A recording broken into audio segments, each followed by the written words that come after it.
Tayo. So, ayan guys, good morning po sa lahat. So, share ko lang yung ating gagawin ngayon. Dahil naplatan tayo at may butas yung ating gulong. Musok na bubog.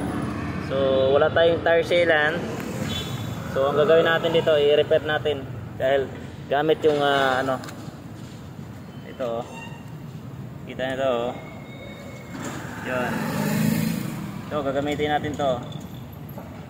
Isa din tong alternate na paraan para pang natin pang like pasak, pero mas gamit daw to. So try natin, sige, let's go.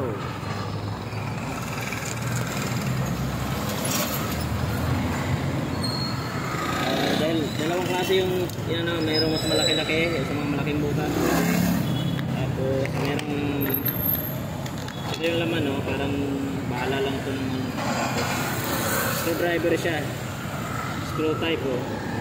Yan, kita nyo, screw type. Then papasok natin dito sa may butas. Tingnan natin kung tumatagas pa din, para patunay guys na ito magyan yan mo. Makikita nyo dyan, sumisirit yan.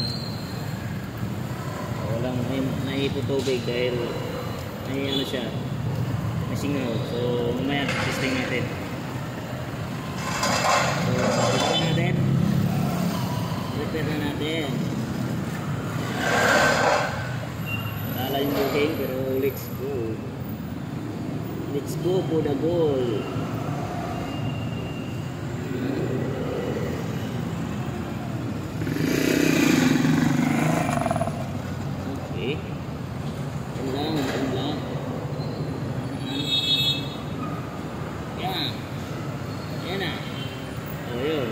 Tanggal yung tapos may yung mga white nya. So subukan natin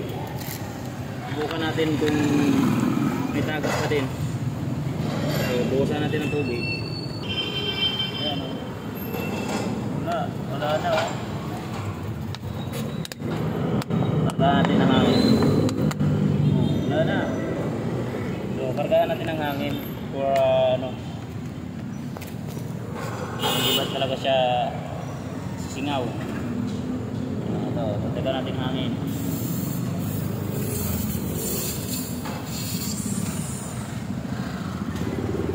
Tayo hangin. Yan. Check tayo. Yan. Rescue. Kaya sarili natin rescuein. Kasi wala nang ngayon. Bigas na. Ano yun? Wala ko gabi.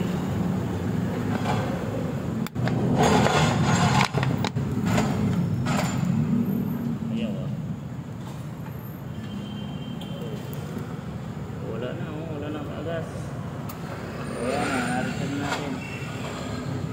Gamit lang itong ating invisible na surang kailangan dito. Mura lang ito sa Shopee, Lazada. Ready ka na magkano lang ito. Talagang wala pang 50 pesos. Pag napag-vulcanize ka. So nakakalis pa tayo sa papa-vulcanize or pasak. So ang pasak ngayon mostly ang pinaka mura nasa 80 kasama na ang labor doon. Kung nakatapat ka pa ng mga shop na medyo mataga, hindi lang yun ang presyo na So ito guys, screw type lang siya. So bao natin pag nabiyahe tayo. So effective siya. So tuloy ang biyahe, let's go.